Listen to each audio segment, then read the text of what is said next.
어린 시절 누구나 한 번쯤은 읽어본 동화책일 겁니다. 해적으로부터 지도를 얻어 보물섬을 찾아가는 소년의 이야기. 마지막 장을 넘길 때면 어느새 섬에 와 있는 듯 했습니다.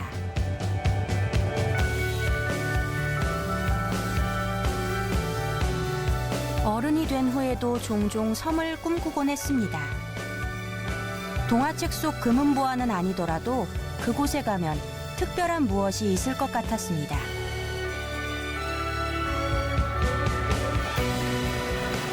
바다를 타고 넘는 하얀 파도와 아름다운 백사장.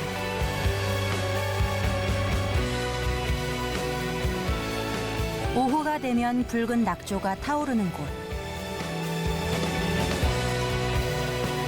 우리가 잊고 지냈던 보물을 찾아 떠나보려 합니다. 인천 앞바다 168개의 보물, 섬으로 말입니다. 아직 순찰하지 못한 떠나는 길은 늘 설렙니다. 인천 연안여객 터미널에서 배를 타고 갈 수 있는 인천의 섬은 약 20곳 정도.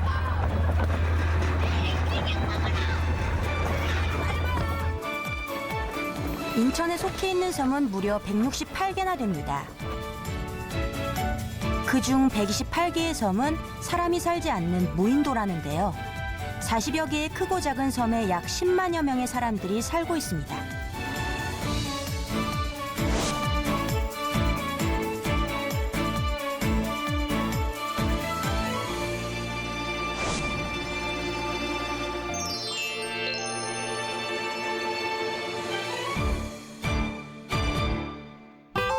가장 먼저 향한 곳은 서해 최북단에 위치한 섬, 연평도입니다. 인천에서 145km 떨어져 있는 연평도까지는 쾌속선을 타고 약 2시간 반 정도 걸리는데요. 연평도를 찾는 관광객들과 이곳을 지키는 군인들로 배를 타고 내리는 사람들이 꽤 많았습니다.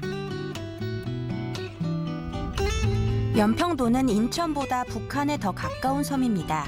연평도 건너편으로 보이는 이곳이 바로 북한의 황해도 강령군인데요. 거리가 10km 정도라니 가깝죠? 이것이 연평도를 상징하는 것이라는데 뭔지 아시나요? 그물에 걸려있는 꽃게입니다. 가을철 연평도 당선부두는 꽃게 전쟁터라 해도 과언이 아닙니다. 어부들이 배를 타고 나가 꽃게를 잡아오면 가족들이 모두 나와 그물에서 게를 떼어내는 작업에 나서는데요. 제철인 만큼 온 가족이 나서야 1년 벌이를 할 수 있다고 합니다.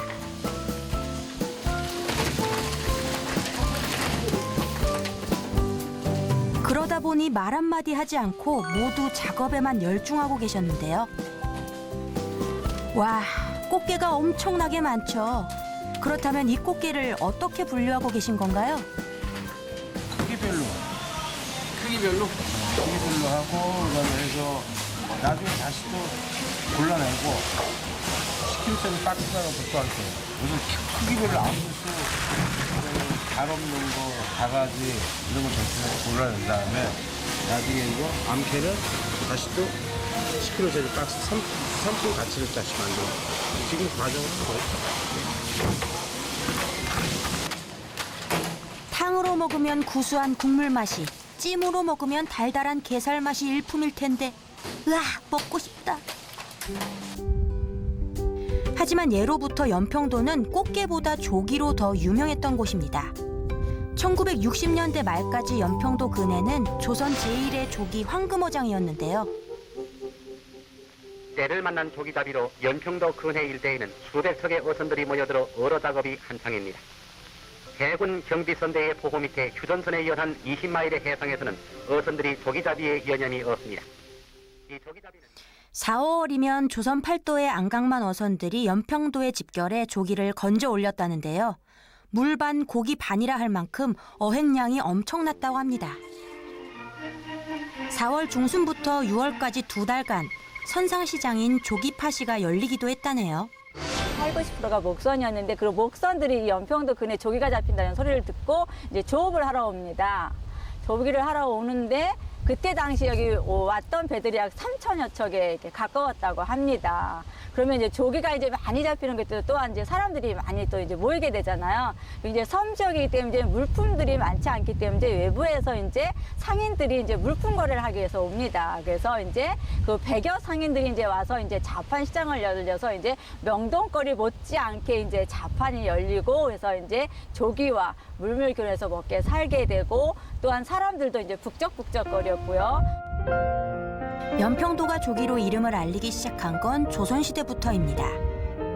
병자호란 때 청나라의 볼모로 잡혀간 소현세자와 복림대군을 구출하기 위해 황해를 건너던 임경업 장군.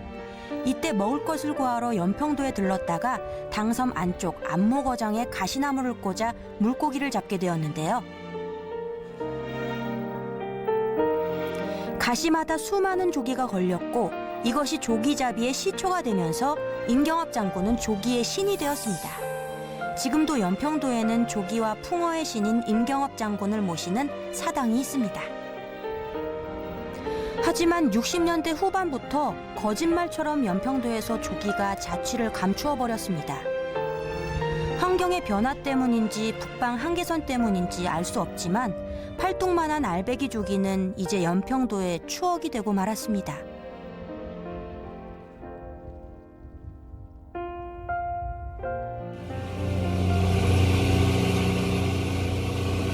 대신 연평도에선 봄어기와 가을어기 두 번에 나누어 꽃게잡이를 나서는데요.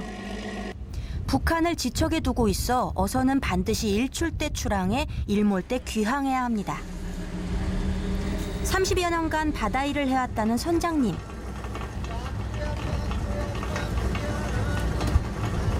지금까지 꽃게를 줄곧 잡아왔지만 지난 몇 해는 꽃게 수확량이 줄어들어 많이 힘드셨다네요. 중국 어선들이 들어오면은 금방 꽃게가 어획량이 확 줄어버려요. 그래서 중국 어선들은 어떻게든 막아야 돼요. 봄에는 한 200여 척 들어왔었어요.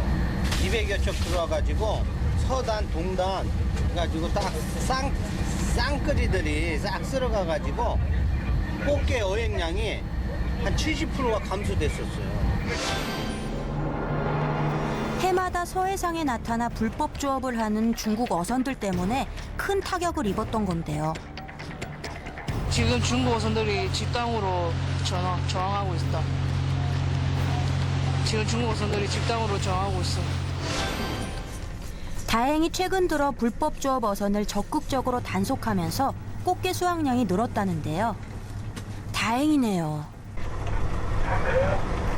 한쪽에서는 닷자망에 새 그물을 달아 바다로 던지고 다른 한쪽에서는 그물을 올리는 작업이 이어졌습니다.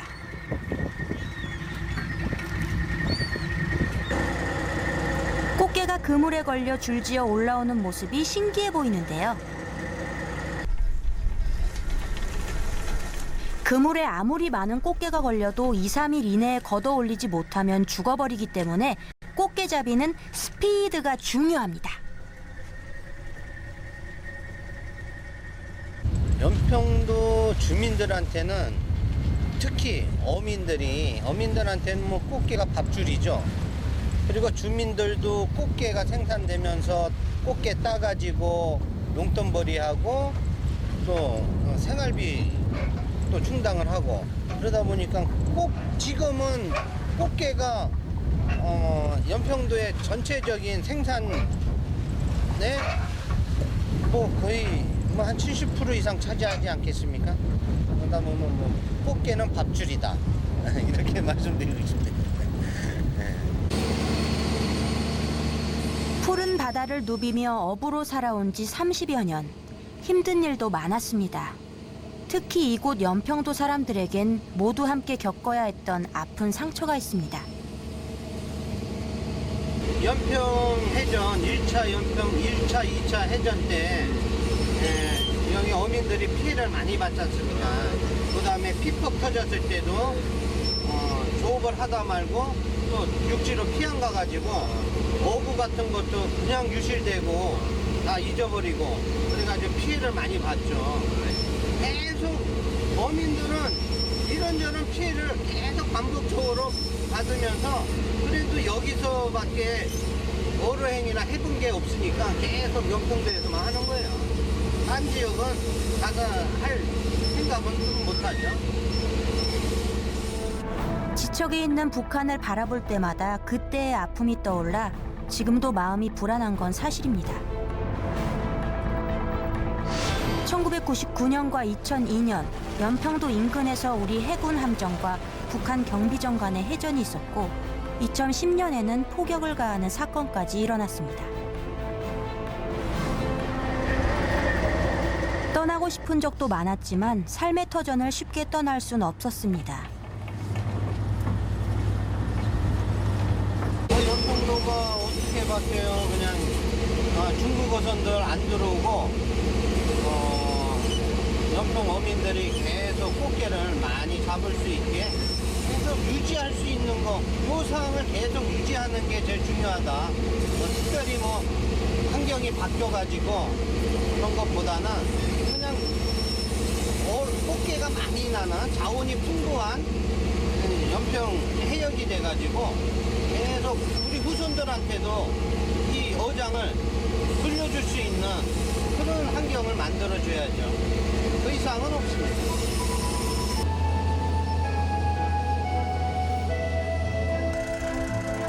그물 가득 꽃게를 싣고 항구로 돌아오는 시간. 고된 하루였지만 어부에게 만선의 기쁨만한 것이 또 있을까요? 연평도에는 2개의 탑이 있습니다. 하나는 조기탑과 다른 하나는 연평해전 전승비입니다. 과거의 풍요로움에 기대어 살 수 없듯 과거의 상처로 아파하며 살 수 없습니다. 그래서 연평도 사람들은 과거를 거울 삼아 오늘의 시간을 열심히 살아가고 있습니다.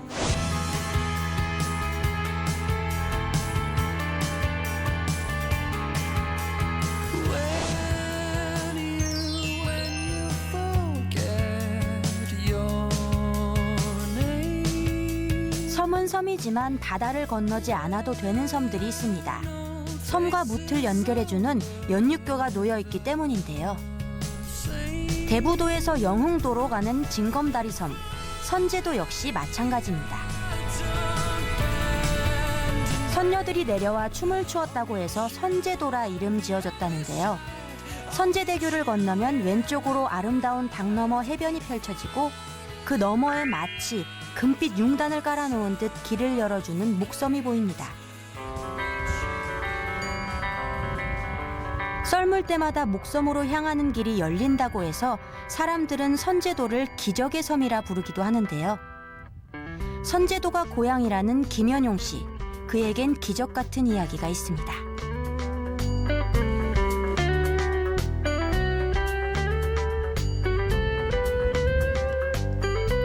사진작가로 활동하며 선제도에서 작은 카페와 펜션을 운영하고 있는데요. 매일 커피콩을 볶을 때마다 떠오르는 유년 시절의 추억이 있습니다. 우리 집이 뻥튀기 했었어요. 저 어렸을 때. 뻥튀기요? 네, 우리 아버지가 뻥튀기 아저씨였어요. 그때 요거 커피 공기 집어 먹으면 그때 생각이 나요.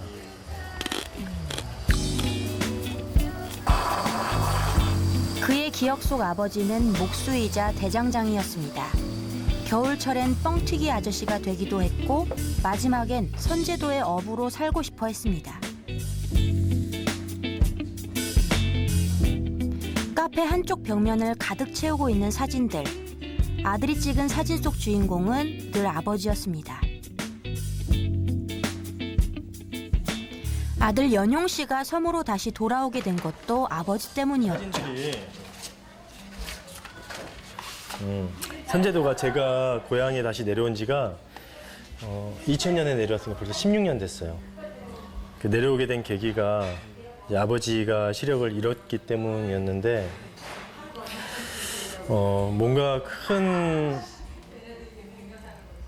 어떤 효성스러운 마음을 가지고 내려온 건 아니었어요. 잠시 와서 시리에 빠졌으니 조금 도와드리고 저도 못다한 공부를 하러 가려고 했는데 잠시 내려왔는데 갈 수 없는 상황이 계속 생기는 거예요.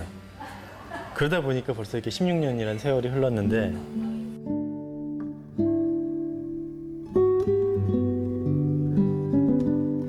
아들에게 늘 크고 강한 존재였던 아버지는 당뇨 합병증으로 시력을 잃고 말았습니다.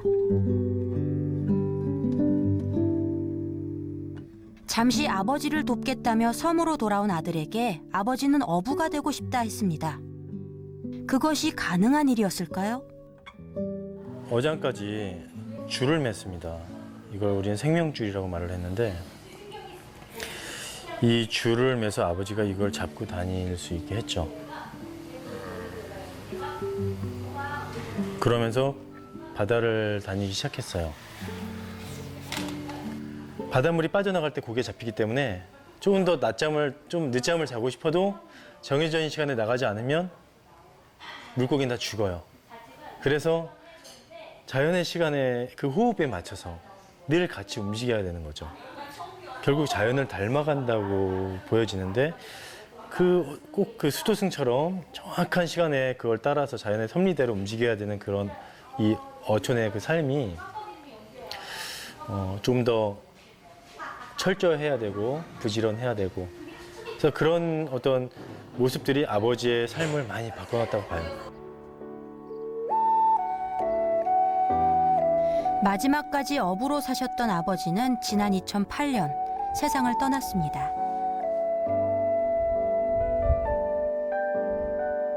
하지만 아들은 아버지의 바다를 떠나지 않았습니다.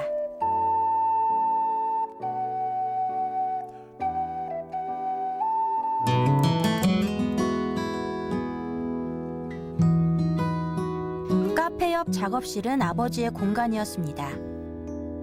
아버지가 사용하던 물건들은 그대로 그 자리를 지키고 있습니다. 아버지의 손재주를 다 물려받진 못했지만 그래도 간단한 것들은 직접 만들어 쓸 줄 압니다.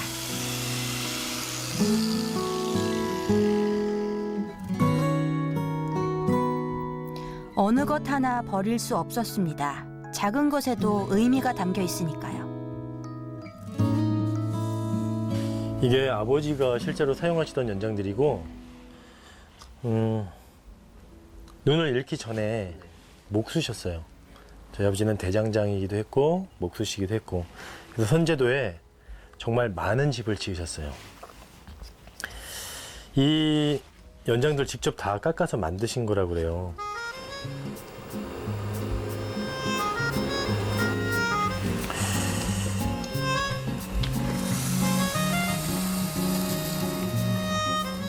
하야! 갔다 왔어? 인사해. 잘 갔다 왔어요? 안녕하세요. 인사해. 안녕하세요. 아빠 뭐예요? 칼 만들어, 칼. 왜요? 할머니가 만들어 달라서. 조개 까는 칼이에요. 연용 씨는 결혼해 두 아이를 낳아 키우고 있습니다. 아버지가 된 것이죠.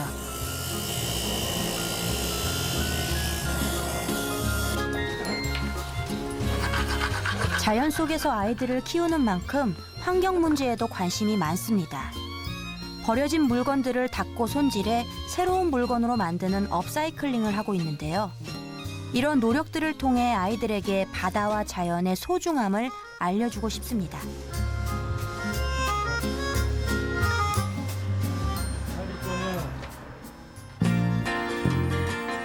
섬에 살면서도 바쁘게 지내다 보면 바다에 자주 나가질 못합니다. 이놈들!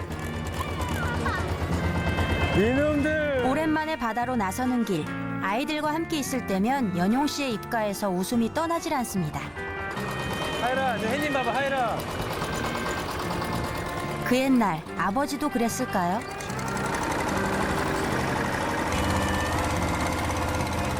오래전 아버지의 손을 잡고 함께 찾았던 그 바다입니다.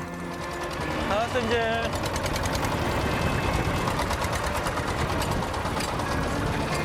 추억의 장소이자 삶의 장소인 바다. 이제 연용 씨가 아버지가 되어 아이들과 함께 바다를 찾았습니다. 자, 하율이 호미. 하율이가 만들었지 우리가. 아빠 이번에 엄청 커요. 응. 바다가 엄청 넓지. 바다는 예나 지금이나 아이들의 놀이터입니다. 큰아이 바아도 어느새 초등학생이 되었습니다. 아버지를 닮아 호기심이 많습니다. 애교가 많은 딸 하엘이는 사진 찍는 것을 좋아합니다. 이거 대박이요. 오. 먹어. 먹어. 안 들어. 먹는 거잖아. 우리 집에서 먹는 굴이랑 똑같은데. 선제도에선 봄부터 가을까지 바지락을 캐고 겨울이면 굴을 따곤 했습니다. 굴을 따다 추울 때면 모닥불을 지피고 고구마를 굽곤 했죠.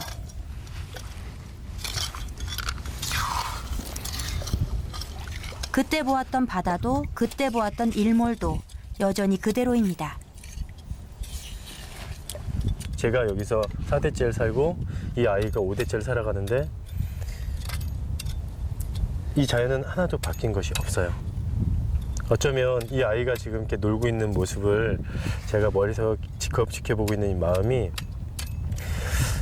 제 아들 바아가 아니라 저로 보일 때가 있죠. 어쩌면 이 자리에서 저를 이렇게 지켜봐 주시는 아버지가 이 자리에 서 있었을 것 같고 저는 그 자리에서 이렇게 지금처럼 놀았을 것 같고 어쩌면 세월이 이렇게 흐른 후에 또 이 아들이 제 자리에 서 있고 또 저를 닮은 한 아이를 지켜보지 않을까. 시간이 얼마나 흘러야 아버지의 마음을 모두 이해할 수 있을까요? 썰물 때마다 바닷물이 열려 섬으로 가는 길을 내준다는 기적의 섬 선제도. 그곳에서 아버지의 바다를 만났습니다.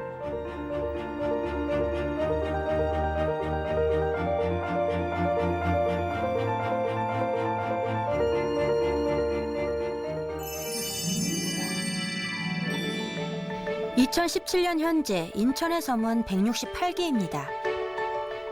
하지만 인천의 섬은 그보다 훨씬 더 많았다는데요. 그렇다면 섬은 어디로 사라진 것일까요? 섬이 사라지게 된 건 매립이 시작된 고려시대부터입니다. 몽고군과 왜군의 침입을 막기 위해 고려 말부터 조선 중기까지 강화도 일대에 간척이 이루어졌는데요. 이로 인해 많은 섬이 사라졌고 강화도와 교동도, 성모도 3개의 섬만 남게 됐습니다. 이후 1883년 제물포 개항과 함께 외국 문물이 들어오면서 또 한 차례 매립이 이루어졌는데요. 조수간만의 차가 심해 상선들이 입항하는 데 어려움이 따르자 1911년 동양 유일의 관문식 도크를 만들기 위한 매립이 이루어졌고 많은 섬들이 사라지게 됩니다.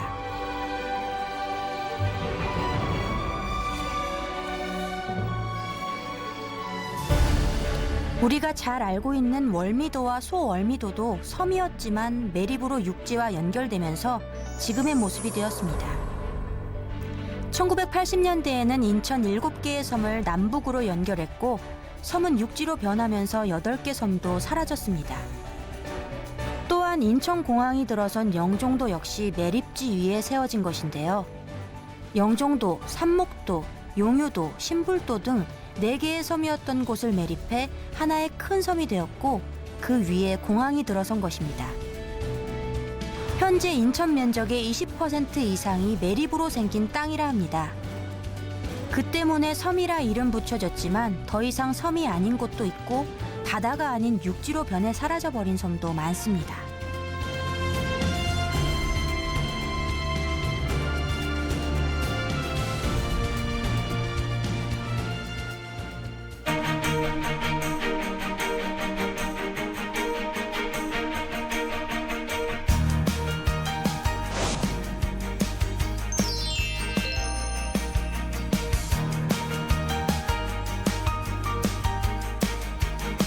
교동도 역시 고려시대 간척이 진행되었던 곳 중 하나입니다. 원래는 3개의 섬이었다가 지금은 하나의 큰 섬이 되었다는데요. 2014년 개통된 교동대교를 건너면 민통선 안에 있는 교동도를 만날 수 있습니다. 간척으로 인해 교동도에는 넓은 평야가 많은데요. 이곳 교동쌀은 맛좋기로 유명하다죠. 외세로부터 섬을 지키기 위해 세운 교동읍성의 일부가 남아있는데요. 교동도는 가까이 있지만 가기는 힘들다고 해서 예로부터 왕족들의 유배지였습니다. 조선시대에는 안평대군, 임해군, 광해군 등이 이곳에서 유배살이를 했고 특히 연산군은 사방의 울타리를 둘러치고 감금하는 위리한 치를 당하기도 했습니다.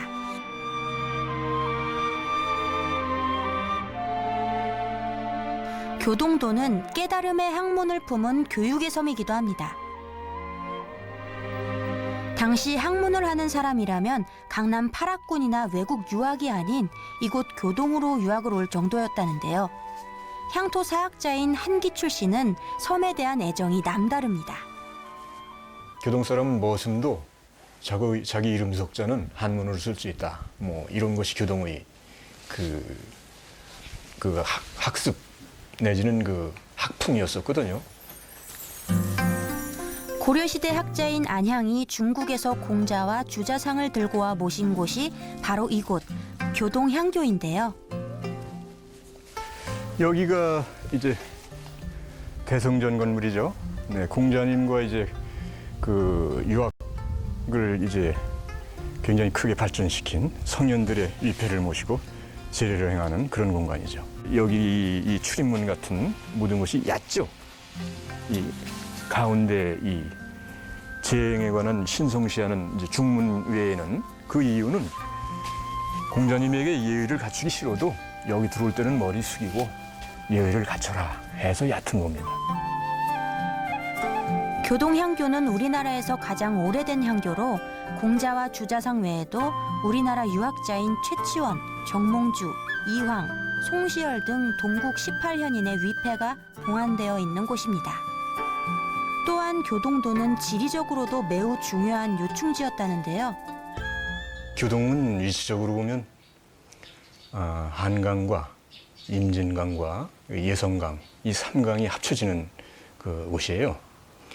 그렇다면은 고려 때는 고려 이전서부터라도 이 우리 한반도 대한민국의 중심 축에 있는 것이 교동이거든요.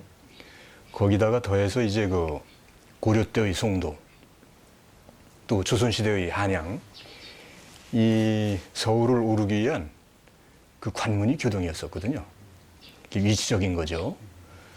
위치적인 것과 지리적인 것 그리고 이제 거기에 연계되는 사람의 삶 또 외부의 문물의 유입 이런 것이 어쨌든 교동을 통과하지 않으면 안 됐습니다.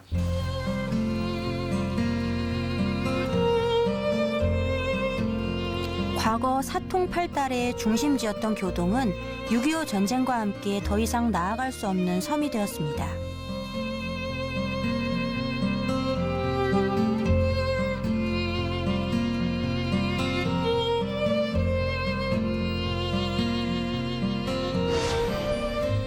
전쟁이 나자 황해도 사람들은 잠시 몸을 피해 가까운 교동도로 모여들었습니다. 며칠 지나 고향으로 돌아가겠다며 떠나왔지만 60년이 넘도록 돌아갈 수 없었습니다. 전쟁 후 교동도로 피난 온 사람은 무려 3만여 명이었다는데요. 대부분 황해도 연백이 고향인 사람들로 실향민이 되어 이곳에 터를 잡게 되었습니다. 그리고 황해도에 있던 시장처럼 교동도에 대룡시장을 열고 이곳에서 장사를 시작했습니다.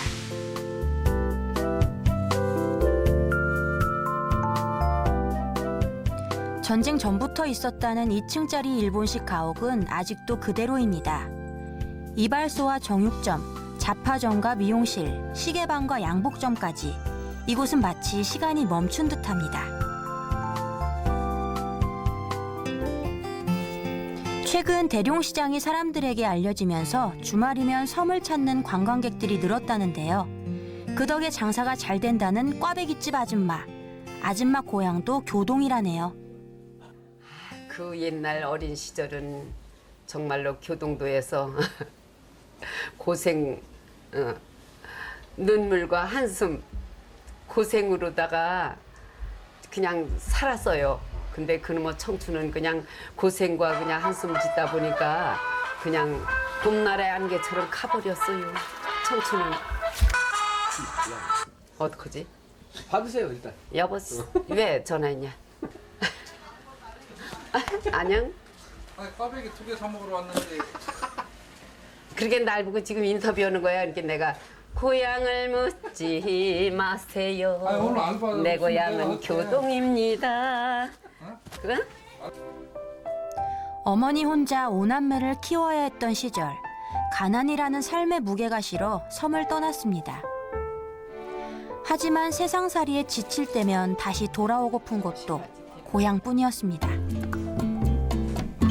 대룡시장의 우더른을 만나러 가는 길, 50여 년간 한자리를 지켜온 분이라 합니다.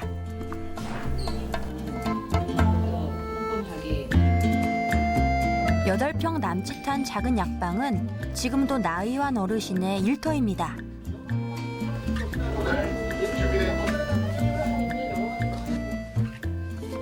유공자호 할아버지는 이곳을 찾는 사람들에게 이야기 보따리를 이거는 풀어놓습니다. 군인 갔다 온 사람들 6.25 쪽에 군인 6.25 전쟁 당시 통역병으로 활약한 공로로 받은 훈장 이야기.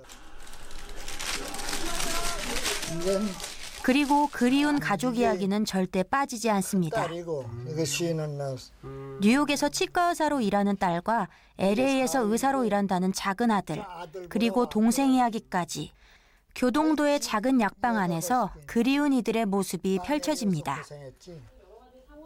나는 원래 여기 태생이야. 교동면 태생인데 내 교동 군 초등학교라 그래 국민학교라 그랬는데 그잖아. 지금 초등학교 아니야? 네. 110년이 됐어. 교동국민학교가요? 이거 여기 위에 학교가. 근데 내가 거기 33회 졸업생이야. 아이고. 아버지가 2회 졸업생이고. 근데 학생이 40년 전에는 이 학교가 셋인데 교동, 지석, 난전 이렇게 초등학교인데 1,500명이었어. 근데 이제는 셋 다 모아도 100명도 안 돼. 아유, 1,500명이었다고요? 그럼 이 섬에 도대체 몇 명이 사는 거죠? 현재 상주는 한 3,000명 되고 그쪽에는 10,000명도 넘었던 거지. 바글바글 했겠네요 그냥. 새마을 운동의 일환으로 농촌 근대화 사업이 활발했던 1970년대. 저수지와 방조제 공사로 외지에서 건설 인력이 몰려들면서 교동도도 호황을 누렸습니다.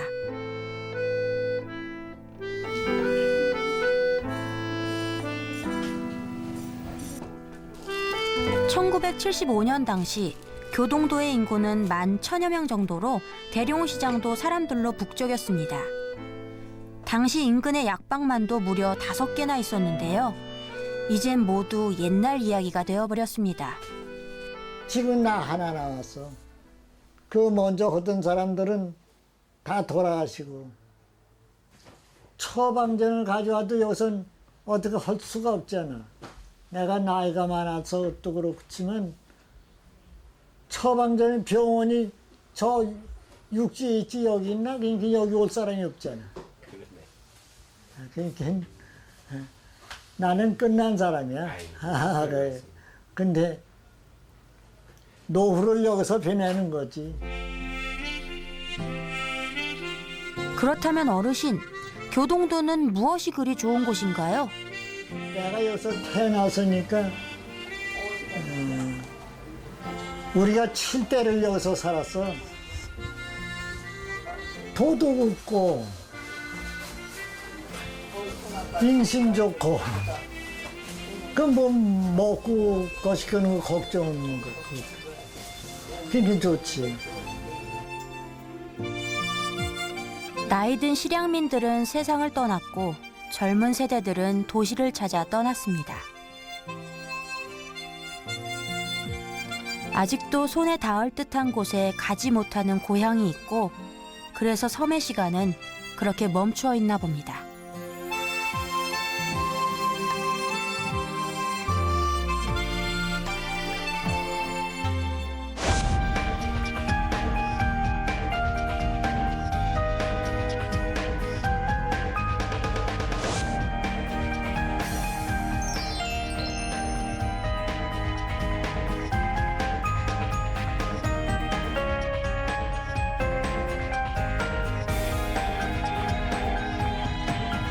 인천 토박이라 해도 섬에 대해 모르는 이가 많습니다.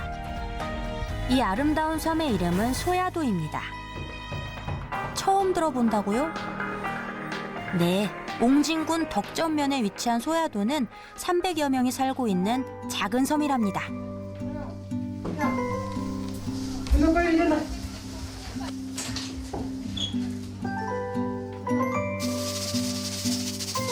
여느 집처럼 아침이면 아이들을 깨우고 아침밥 챙기느라 엄마는 바쁩니다.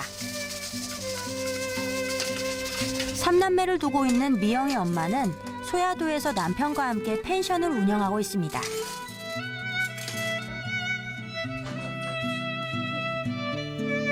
이 집의 막내딸 미영입니다.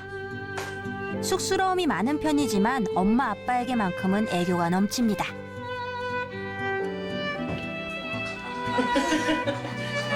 국회의원 될 거야? 얘도 뭐 그런 것 되잖아. 맨날 연습해야지. 연습하는데 다 외웠어. 다 외웠어? 진짜? 네. 야, 그래도 진짜 그 군청에 가서 무대 올라가서 까먹으면 어떡해. 그냥 안 까먹어. 외워야지. 지호가 옆에 있으면 안 까먹어. 지호가 옆에 있으면? 아이고. 네가 지호 것도 외워. 같이 외우면 되지. 지인이는 2개 한다. 다녀오겠습니다. 갔다 와.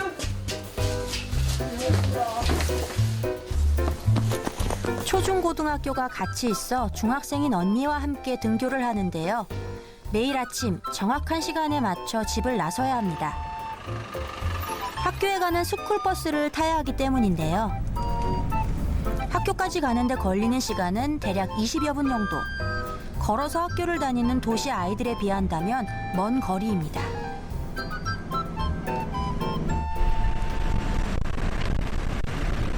그런데 스쿨버스가 도착한 곳은 학교가 아닌 소야도 선착장입니다. 그렇습니다. 소야도에는 학교가 없습니다. 미영이를 포함한 22명의 소야도 아이들은 배를 타고 덕적도로 등하교를 하고 있습니다. 2018년에는 다리가 놓인다는데 그때까지는 어쩔 수 없이 배로 통학해야 합니다. 소야도를 뒤로 하고 덕적도를 바라보며 배를 타고 가는 시간은 약 5분 정도. 짧은 거리지만 바다를 건너야 하기 때문에 안개가 끼거나 폭풍이 몰아칠 때에는 배가 뜨지 않는 경우도 있습니다.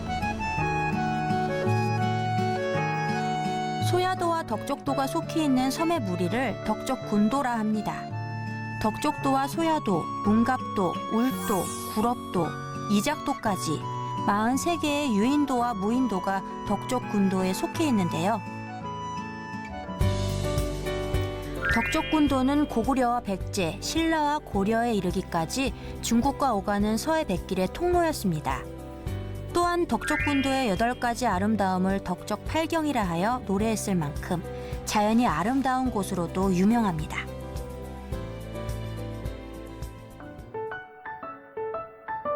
(4학년 1반) 미영이네 교실을 살짝 엿볼까요?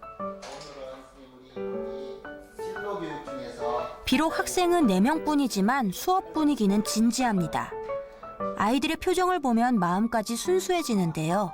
우리 미영이 공부 잘하고 있는 거 맞죠?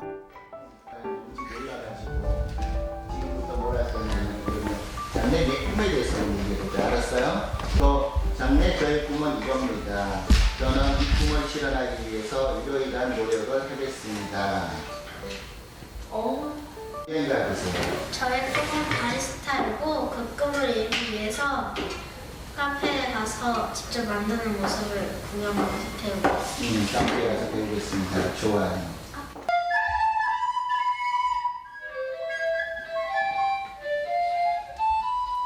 어떤 꿈을 갖는 것이 더 좋은지 누구도 무엇이 정답이라 말할 수 없습니다. 분명한 건 친구들과 화음을 맞추어가는 리코더 연주처럼 서로를 배려하고 조화를 이루는 것이 중요하다는 사실일 겁니다. 여기 아이들은 장점이자 단점이죠. 새로운 자극을 받아들일 기회는 없어요.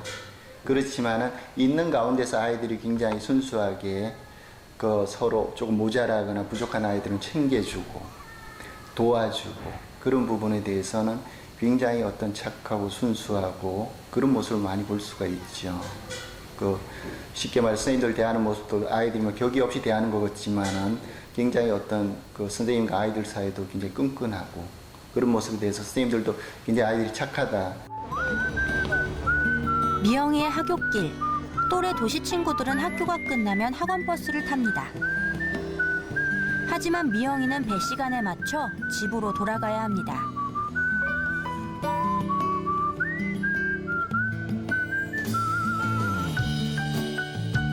미영이가 소야도에서 태어나 자라고 있는 것처럼 엄마 아빠도 아름다운 섬 소야도에서 태어나 자랐습니다. 섬 사람이라면 누구나 한 번쯤은 도시에서의 삶을 꿈꿨을 겁니다. 젊은 날의 엄마도 그랬다고 지금은 추억이 된 이야기를 꺼냅니다.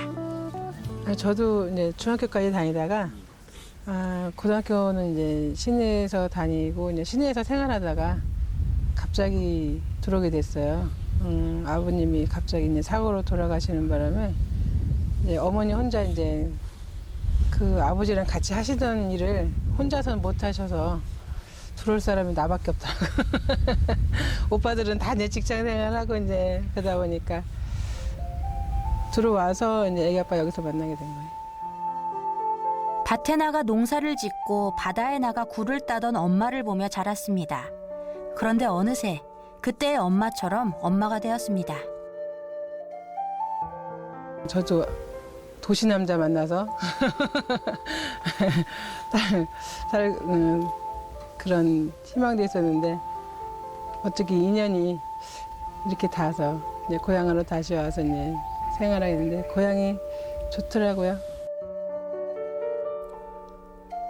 조금 아쉬운 게 있다면 소야도에는 미영이 또래의 친구들이 없습니다. 언니 오빠와는 터울이 많다 보니 혼자 지내야 할 때가 많은 미영이. 그래서 엄마는 마음이 쓰이곤 합니다. 가끔은 아이들만이라도 도시로 내보내야 하나 고민을 할 때도 있었지만 가족이 함께 있기로 했습니다. 여기는 안 보여? 왜 안 보일까? 여기 앞에 있는 거 아니야? 사람 많네. 시내 같으면은 어디 이렇게 놀러도 가고 하는데 여기는 없잖아요, 그런 게. 그래서 가끔 이제 심심하니까 또 여기 같은 마을에 친구도 없고 하니까 그냥 엄마가 놀아줘야지 어떻게. 엄마는 미영이와 자주 바다에 나섭니다. 굴이나 소라를 따서 반찬거리를 얻기도 하지만 그보다는 막내딸 미영이가 바다를 좋아하기 때문입니다.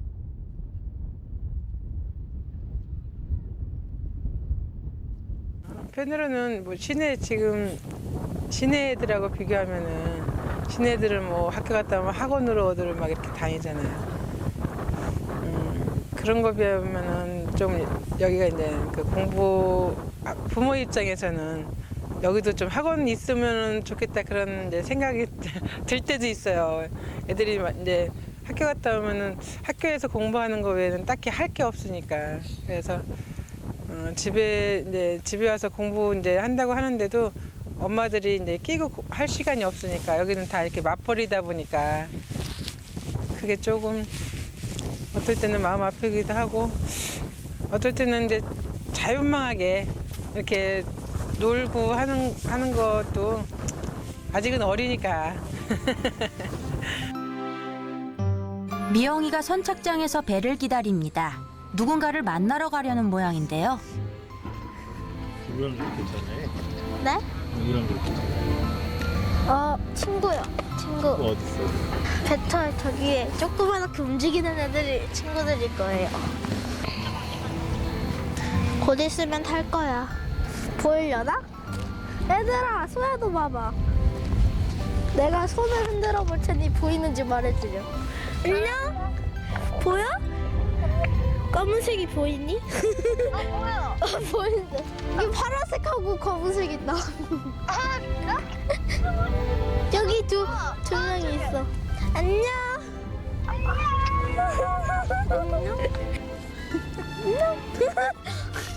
난리를 칩니다. 완전 재밌게 노는 거야. 친구들과 한창 뛰어놀고 싶은 나이. 그럴 때면 또다시 배를 타고 덕적도로 향합니다. 푸른 바다를 닮은 것일까요? 하얀 파도를 닮은 것일까요? 아름다운 소야도의 자연 속에서 아이들은 꿈을 먹고 그렇게 자라고 있습니다. 바로 이 아이들이 소야도의 미래이자 인천의 미래가 아닐까요?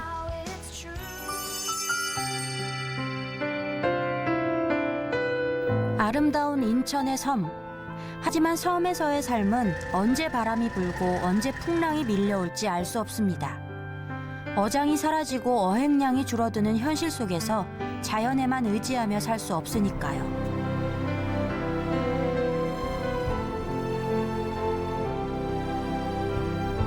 그래서 인천의 섬은 개발이라는 숙제를 안고 보존이라는 문제를 풀어가야 하는 상황에 처해 있습니다. 한때 인천섬은 핵폐기물 처리장 건설 문제가 불거지기도 했고 골프장 건설 열풍에 부딪혀 심한 몸살을 앓기도 했습니다.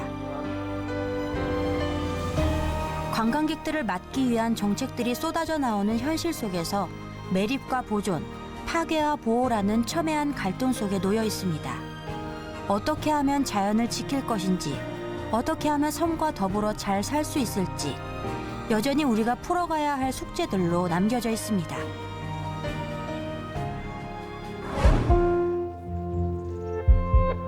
섬을 떠나 무트로 돌아오는 길. 무엇이 보물이었냐고 묻는 이가 있을지도 모르겠습니다. 섬은 여전히 아름답고 섬의 일상은 평범한 것 아니냐고 말입니다.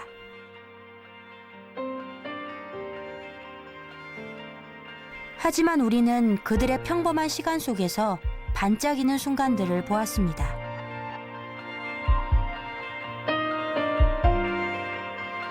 섬의 자랑스러운 유산을 지키며 살아가는 이들을 보았고 그곳에서 묵묵히 자신의 삶을 일궈나가는 이들도 만났습니다.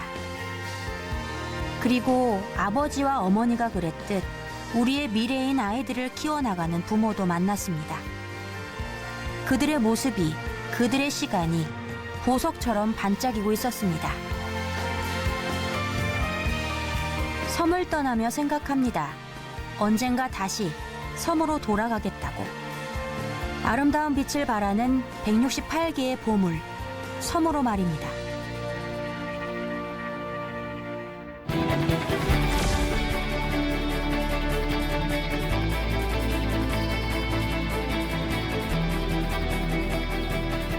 인구를 수용하기 위한 신도시가 아니고 산업을 일으키기 위한 신도시입니다.